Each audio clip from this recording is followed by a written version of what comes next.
Here you go. How's it In going? a glorious Technicolor. I'm good. How are you? What's your Good. name? Joey. Joey. Nice to meet you. Yeah. And you, Jimbob? Jimbob's Thank you, your sir. name, is it? Well, that's what I'll It's call my you.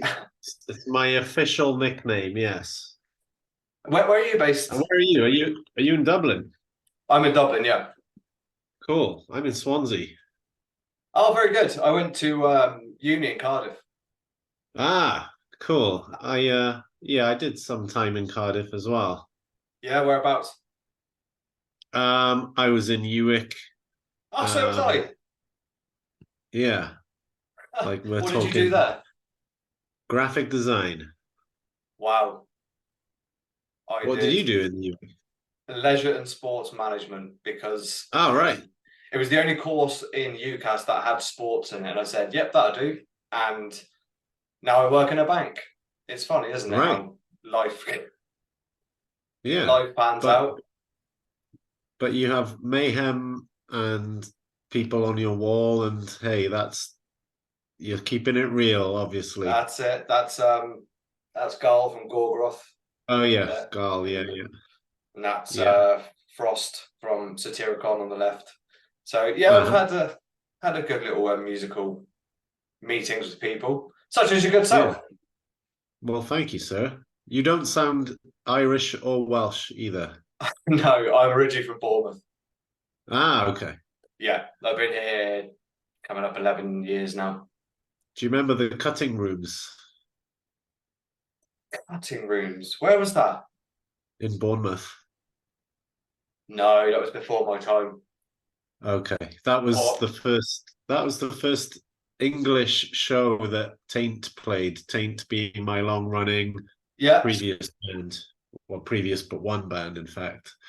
We played with Snub, Oh, which was snub.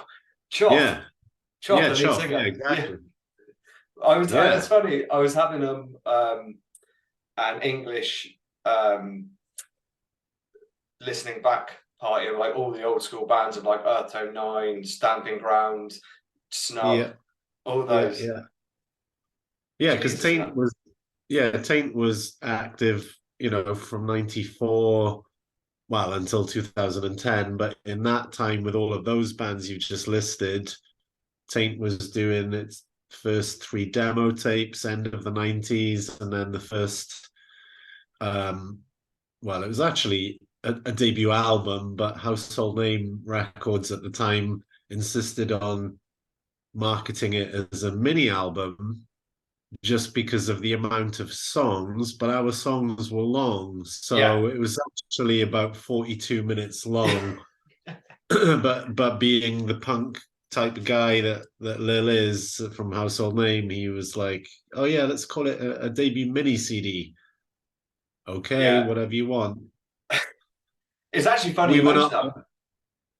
Sorry, go on. Yeah. Sorry, it's funny you mentioned that because like obviously we're talking about your new band Silverburn today and the Hmm. album Self Induced Transcendental Annihilation, which I will be referring to as CETA going forward because it's a mouthful. Yeah.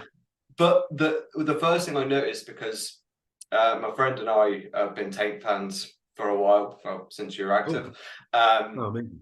and we were saying one of the main differences is the songs for Silverburn are a lot more shorter and Yeah. to the throat.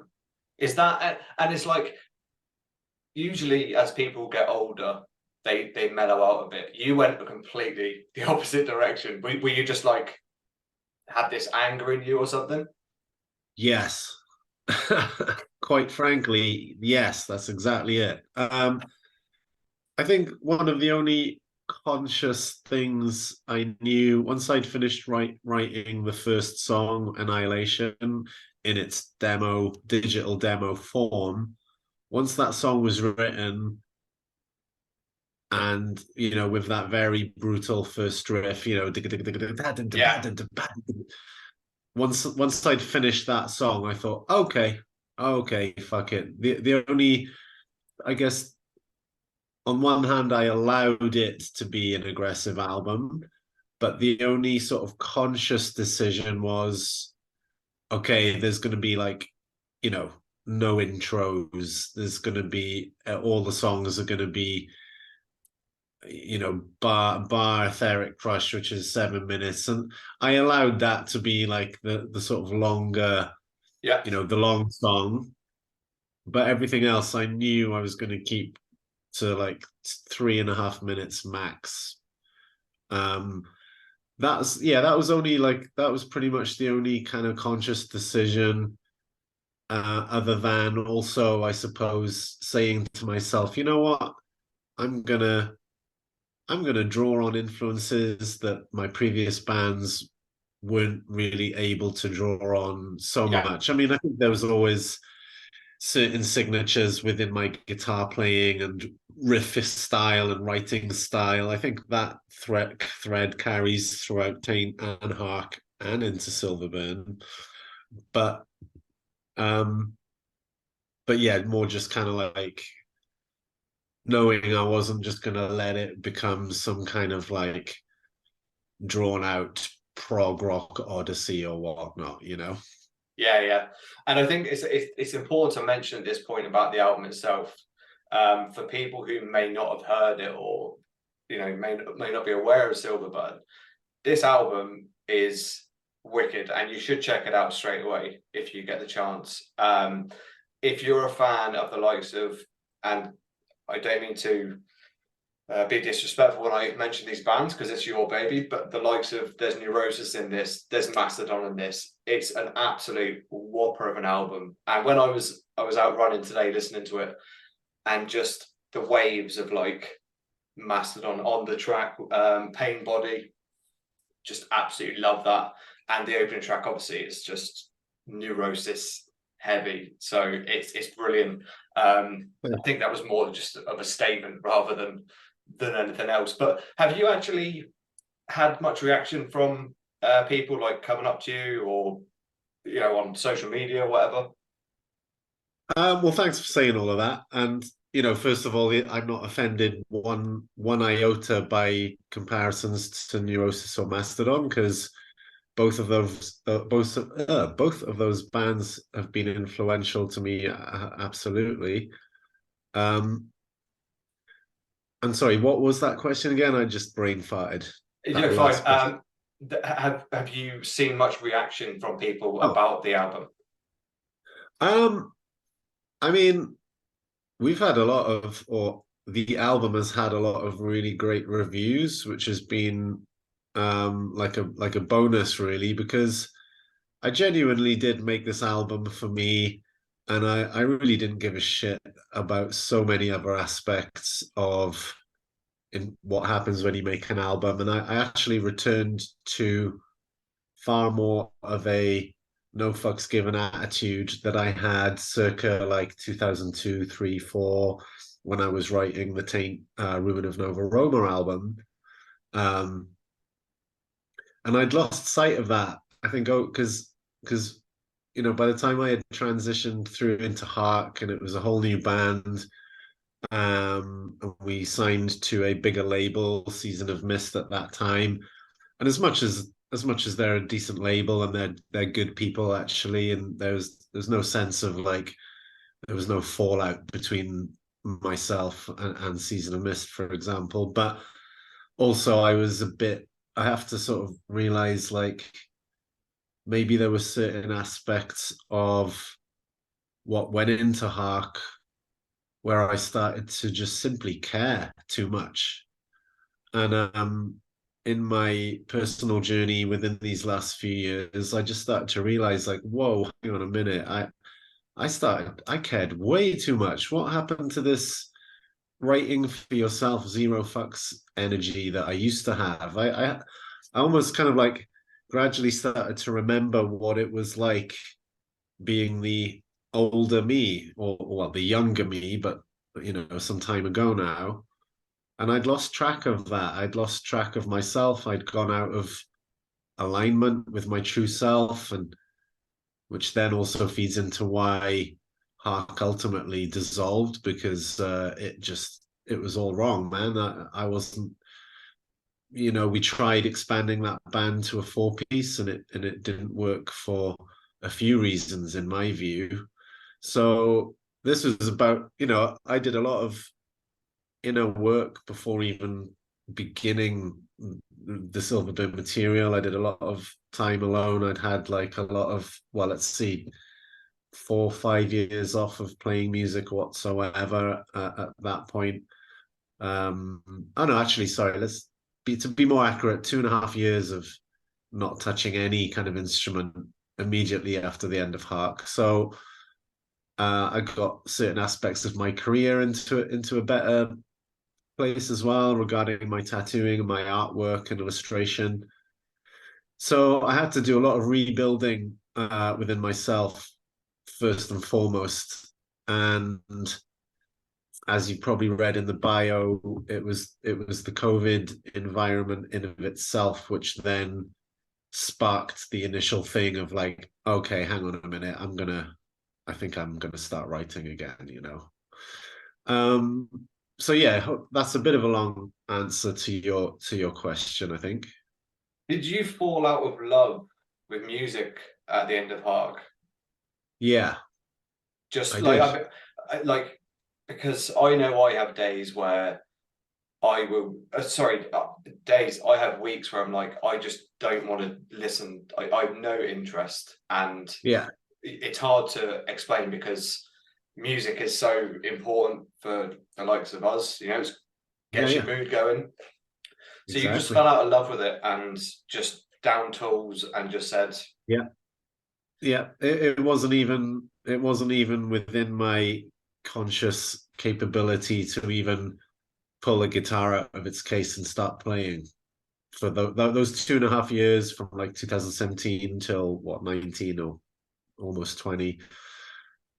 It just wasn't even in my, I was that was the last thing I wanted to do because Hark was a hardworking band for its 7 years, and there was a few trials and tribulations along the way, and a few personality dynamics which became increasingly unhealthy. And so all of that combined with the sort of business and industry and touring element of it, man, if you combine all of that stuff up, it's enough to chew somebody up, and I certainly allowed myself to get chewed up by it. So it did make me fall out of love with music, quite frankly. and so when you put Silverburn together or did like the demos or whatever and had the finish, like obviously it was a clean slate, like a fresh palette canvas. Sorry, did you, because of the difference between your previous bands and this album, although there's obviously some similarities between it, Yeah. were you at the mindset of like, do you know what? I'm not gonna focus on this part of the mix or this riff here. Were you just sort of like throwing it onto a canvas and going, this is me now, and you can take it or leave it? Kind of, but I mean, yeah. On one hand, yeah, there was a similar energetic approach to what you've just described, but in terms of like the process, it was a bit more like just laying, like a builder builds a wall, and you've got the first layer of bricks, and then the next, and then the next, and then the next. It was like that. So I didn't know how any of it was going to turn out until gradually you're halfway through track one and you're like, holy shit, this is like some brutal double kick drum riff followed by some New York hardcore groove, followed by some off kilter like mathcore riff change or whatever. And you're like, fuck, okay, I didn't know this was really going to happen.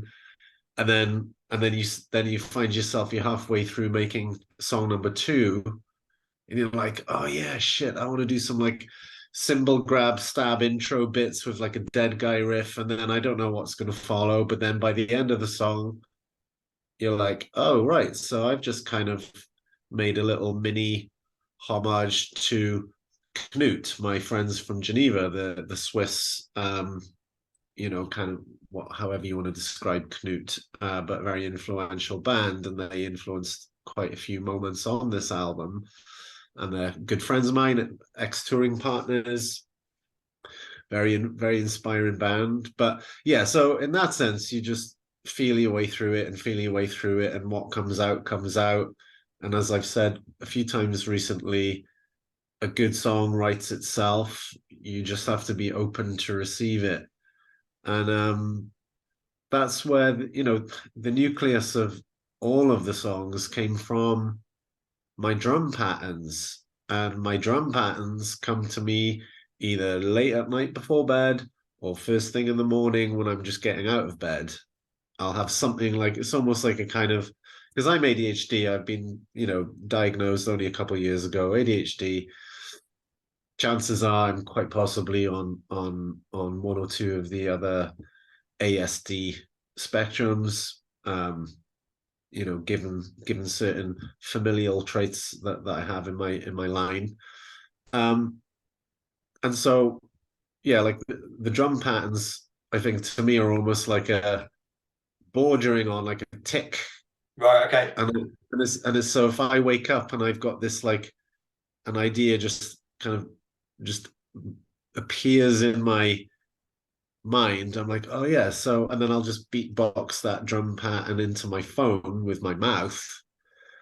And I've got like album number 2 pretty much all there as we speak, by the way. But so if I'm just naturally like receiving these drum patterns with at night or in the morning, and I make a quick voice note of them, and then I'm stemming all of the songwriting off of those drum patterns, then I don't know how anything's going to turn out really.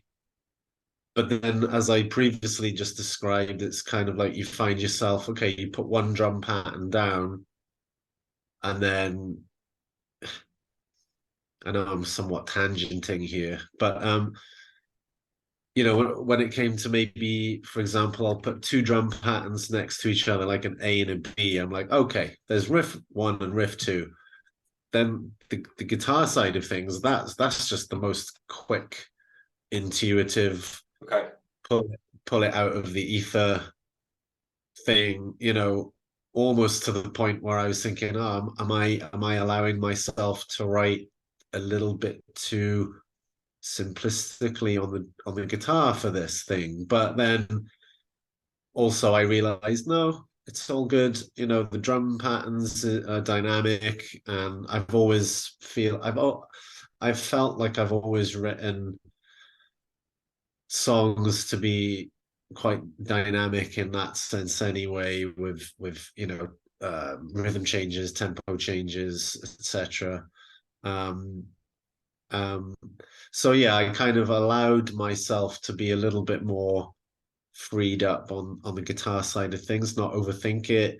I don't really care for people who try and cram too many notes, and they overthink a riff, they'll overcook it, and it just ends up becoming like a fret exercise. Mm-hmm. But it's like, no, I'll just lay something on top of that drum track, and it'll fit and it'll work, and it'll draw from my core influences, and that, I think, that therein lies my identity as a guitarist and a songwriter.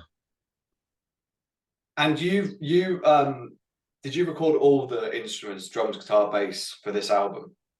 Yes, sir, I did. Yes. And so I'm going to come on to the fact you played Arctangent recently, which Yeah.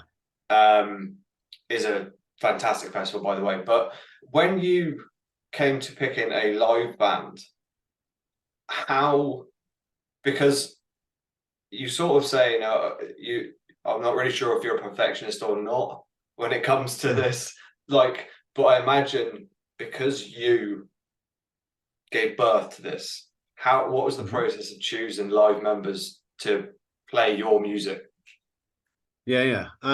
Yeah, good questions and well put. And am I a perfectionist? Maybe, but only in the sense that it's not that I seek a perfectly rendered or mathematically sound result. It's more like I just want to make sure that I'm achieving the vision of the art. But you know, my guitar playing is scruffy. My sense of drumming is, you know, I'm not the best guitarist in the world. I'm not certainly not the best drummer in the world, and I'm not the best vocalist in the world. But I just want to be sure that anything I'm doing fully achieves like the emotion and therefore the sort of final vision that I've already got in mind. So if there are imperfections within that, then fine, because I am I'm not fucking, you know, I'm not like a cut and paste AI session musician, shred lord, wannabe dimebag motherfucker. You know, those guys like that are ten a penny, and they don't have any identity of their own. You know, so and Yeah. I know I'm not one of those sorts of players. I'm an artist. And if I have to call myself a guitarist and a drummer as well, then I suppose I can do that. But I'm an artist at the end of the day. I could equally make like the next album could be some kind of heavy dub drum and bass dark wave album for all I It know. Yeah. it's so funny you say that, because it was one of my questions, like, you know, we'll ask it anyway because you've sort of segued into it. But you know, you had Taint and Hark, and now you're on to Silverburn. Is Silverburn going to be your main focus now, or is there a part of you, another side of you, that would like to do another project such as a ambient electro? Do you know what I mean? Something like that. Yeah, exactly. Yeah, you know, I do want to do another Silverburn album in the same way because I know I can do it now, and it's been massively rewarding, and it's made my drumming step up a level, which I always wanted it to do. So I feel like almost owe it to myself to do another record like this because I love drumming. I absolutely love it, and it was falling by the wayside for years. So that was a big motivation for this, was to have that reason to improve my home, you know, digital demoing, music production capabilities, my drumming, the video work, the digital cover painting for the album cover itself, which quite different to my other work. But and also just to quickly get back to that previous initial question was, how did I choose personnel for Yes. this? Well, first of all, Adam, my live drummer and friend, came to me because our mutual friend had said, you should speak to Jim. He's doing this thing. And Adam's a fantastic drummer. And he does a band called They Live, We Sleep, which is generally a lot more of a fast band, kind of the whole HM2 vibe, you know, the Trap Them and Black Breath ish, and anything post Entombed and Converge with an HM2 pedal. Right. But Okay. he's excellent at what he does, and they're a good band. But he was looking to do something a bit different, so he actually came to me first, which became more of a an impetus to actually get, you know, keep the momentum going with the songwriting and the demoing. And then so, you know, we had this dialogue going. You know, I was always taking my drums to the rehearsal room where Adam actually works, and he would sit in a little bit and watch me gradually improving my abilities to play along with the tracks. You know, yeah, I was either running the tracks through the PA in the room, or eventually I got my first set of in-ears, so I was doing it that way. And Adam became like a really inspiring energy to keep me going with and make sure I finished this album. So that was another equally beautiful thing I'm super grateful for. And then Ross, our bass player, he's an old like kind of like an old scene friend who used to play in a band called Blunt Side that Taint used to play with in the late 90s. Um and I he came to me for a tattoo, and we both are big Converge fans, and he happened to ask me for a Converge tattoo. So that very day, after we did the tattoo, I played him some of the demos just out of my phone, and I said, "Are you even playing?" I had no clue if he was playing or had been playing, and he pretty much had 14 years of not doing anything musical at all. He became a Brazilian Jiu-Jitsu black belt badass coach in that time as well, which is pretty incredible. And then sure enough, he was super up for doing it. So then we gradually started jamming, or practicing the songs together. Before I think I was just about finishing like the last two songs of the 8-song demos, and then gradually we started talking to Gethin Pearson, my producer, and started planning the recording session. And then it's like self-imposed deadline after self-imposed deadline, and then your accountability locks in, and then you've got no choice but to just keep doing it and keep doing it and keep doing it, and make sure that you get it done. And yeah. How good was it playing Arctangent then? It was great. It's a great festival. Harkard played there twice. James Scarlett, the head honcho, lovely guy. He actually booked Silverburn off the strength of one of the demo tracks. No way. Yeah, and that was actually no vocals on those demos at all. So, but he believed in the material, and he obviously knew my resume or whatnot, my CV. And I said, "Look, dude, I've got two guys who are nailing this with me in the rehearsal room already. I can guarantee you we'll take people's heads off." And but ultimately he enjoyed the song that I sent him. So, That's and wicked. then sure enough, on the day we did take people's heads off, because that's what Silverburn is designed to do. What was the turnout like? Because I flew in that day, or I had an interview with someone, and I missed your set. Yeah. What was it like? Oh, the turnout. I think there was a clash with who was it? These Curse These Metal Hands, which are the dudes Oh, from Conjure Conjurer and and Pin, I think. I forget how Pin. you say Yeah, that. yeah. I Yeah. always say it Pine, but I think it is Pin. Yeah, like gin or whatnot. Yeah, yeah, yeah. The silent J. Yeah, yeah. So that was. I mean, I think it's always good to be modest slash flexible with it, with any expectation you might have to play festivals. Certainly, it being your second ever show, but there was like, I don't know, a few hundred people in there. It Nice. was it was certainly not empty, and there was a real nice response, and some good friends gave me some good honest feedback, and it was legitimately really really positive. So it felt really good at the time. It was a lot of fun. And then you went on to do a few shows with Mutoid Man. Am I right in saying that? Yes, yes, we just did London and Bristol with those guys. Which is real credit to the strength of this album. That Yeah. because correct me if I'm wrong, the album came out on the same weekend as Arctangent, That's right. Yeah, and then yeah. like a month or a few weeks later, you're out supporting Mutoid Man doing London. Like that must be a really good feeling for you to sit there and be playing those shows. Yeah, it does feel good, and but I feel like, a friend of a friend at Arctangent said in passing, he was like, "Oh, it's not bad.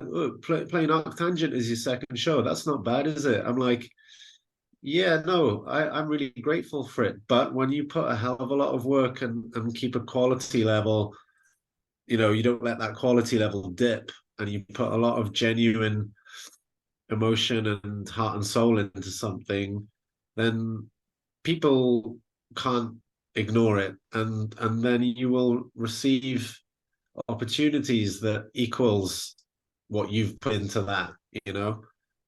if you're gonna put some kind of half-assed band together, playing some washed out vanilla, boring, whatever kind of stuff, or fifth generational wannabe stoner prog rock or whatever, which starts to sound like an AI is, really done a bad job of calculating and producing it for you. If you're going to just throw a band together like that, as an example, then you shouldn't really expect to get certain levels of opportunities cast in your direction. But so in that sense, I feel like it's just deserves. I have a resume, I have a CV, and Mhm. I don't mean this to sound conceited, but the main thing really is the intention, energy, and relentless hard work that was put into this Silverburn album over 2.5 years of non-stop work. And that's juggling it with my day job work as well, Yeah. So I was dragging my drum kit to the rehearsal room every weekend and back up into my flat at the end of each session. And I'm so glad I did that because I love my drum kit. And it felt like the attitude was like going out and chopping wood and making sure you've got wood to burn that night. Because if you don't, you're going to be cold.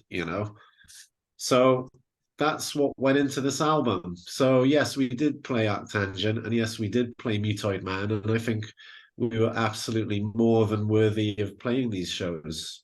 And I have zero fucks to give, as you can tell. I agree. I think you definitely earned the right to be there. So Thank you. what are we now? September, October? September, isn't it? Yes. What's the plans? Any more gigs lined up, or is there a tour, mini tour next year, or what's Silverburn's Um, future plans? yeah, so we're gonna play with Conjurer in Cardiff in a week or Oh, two. Oh no, in about a week from now. nice. So that'll be fun because I never got to play directly with them in Taint or Hark. So I think that's going to be mutually fun. And then in October, on the 13th, we go over to Nimjin in Holland to play the Soul Crusher Festival with Cult of Luna and Alcest and Oh, a bunch of other bands. So again, I am grateful for these opportunities, of course. But at the same time, it's to me, it's kind of you've earned your place. You've earned your right to yeah, be but there. it's kind of like business as usual in a sense, again, without wanting to like underplay anything but it's like, yeah, I'm used to this. This is what I did. I took Taint to be able to do those kinds of things. I took Hark to be able to do those kinds of things. And here we are, Silverburn's doing exactly the same thing straight out of the gate because I don't know, yeah, maybe it's an ADHD thing or whatever, but I often find it hard to sort of see what the limitation of something is or the scale of something is, and I think that results in a kind of a work ethic which makes me kind of put absolutely everything into something. If I'm going to do something, I'll do it properly. And and I suppose another aspect of this album was, I was not interested in collaborating with anyone. Um, I was not interested in, it took enough kind of energy and trust for me to even allow it to become a live band, actually, because it's like, okay, I've been here two major times before in my life, and now I have to do this again, and I better be sure that me and these dudes respect each other and get along with each other, and that there's no hidden agendas as I've experienced in the past. But no, I took that leap, and the trust is there, and the respect is there. Um, but yeah, I certainly wasn't making this album just to do a band, if you see Yeah, what I mean. yeah, yeah. I made this album to make an album on my own in a rebuilding, healing process. So you do see longevity in this band then? I mean, you already said you've pretty much album 2 written or demoed. Like, do you see this being now 2, 3, 4 albums down the line? Yeah, okay. I mean, when I said that earlier, I was actually referring to a whole bunch of drum ideas that I've got. Oh, So sorry. Okay. no, that's okay. Yeah, as in me, therefore meaning like I've got enough drum ideas to start building a whole new album. Okay. So, but yeah, you know, me and Adam and Ross are all open to touring, even though the entire touring industry is so difficult these days. But our philosophy is like we'll do things as long as it makes sense logistically, financially, etc. I in the past I know what it's like to come back from tour after tour broke, you know, kind of squatting in your parents for like the third time in your life, where you really ought to be living at your own by your own means at that point. So a lot of sacrifice went into those previous experiences, and I don't want to do that again myself, and I don't want Adam and Ross to have to kind of like yeah, really compromise our home lives and our you know personal income and whatnot. You know, we're not young, we're not 22-year-old young bucks anymore. um you know, so yeah, we do want to go out and do some cool stuff as long as it makes sense in every kind of way. So we'll see, but yeah, it would be nice to do some more good shows, good lineups, festivals, and a tour or two anytime from, you know, February, March onwards, realistically. So you know, I'm putting my feelers out. I'm having conversations with certain people, so we'll see. We'll see what happens. But we are Brilliant. open to it. Yeah, yeah. Um, and yeah, you know, the shows have felt great, and it's been really fun to play this material live, and I think it really does crush live. And even just, you know, I've gone for a more high gain tone for this project than Taint and Hark, and even just being able to like do some chugs live on stage, chugging with some high gain amp and tone and guitar settings, and have Adam peeling off the double kick stuff because he's so good at that. You know, it's like cool. I never thought I'd end up doing a band that would be able to do this, and so super fun for me in that sense because it's just so different. And yeah, I kind of feel like the direction that Hark started to take on that second album, it just gradually, it was just watering itself down, and you know, the vision was lost and my vision was compromised. You know, I hold my hand up to that too, but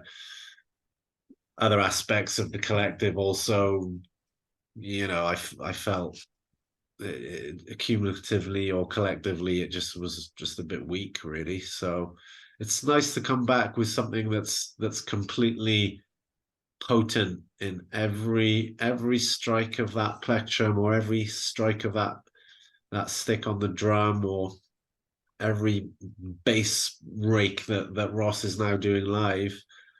Everything counts. The songwriting, yeah, it all counts. There's no vanilla half-assed shit in this record, that's for sure. I mean, look, obviously with the Hark ending, you know, things in life, some things come to an end, you know, Yeah, because of yeah, of whatever course. reason. And I mean, without sounding too harsh to Hark, it's great that you've come out and released this brilliant album and, you Thank know, you. found for Thank you. yourself, found your Thanks a lot. love and passion for music, which is Yeah. which is great to see from a fan. Like I said, you know, from Taint days, I was a fan of that, and just hearing you talk about you playing with Snub and in Yeah, Bournemouth, yeah. it's brought back so many. Wow, happy yeah. memories. So That's amazing. Yeah, I didn't expect us to have that little bit of commonality at all. yeah, yeah. And we both went to the same university together. Yeah, It's right. insane. Maybe not Um, together. I mean, was it at the exact same time? I don't know. I'm not going to tell you my age on live on TV. That's fine. No, I'm That's fine. 39. Let's keep it a mystery. I'm You're 39. 39. Yeah. Oh, okay. I'm older than you. Okay. So Yeah. I was living in Roath Park at the time on the Okay. Newport Road. I know. Yeah, yeah, Yeah, yeah. yeah. Um, But yeah, but no, thank Jimbob, you for that.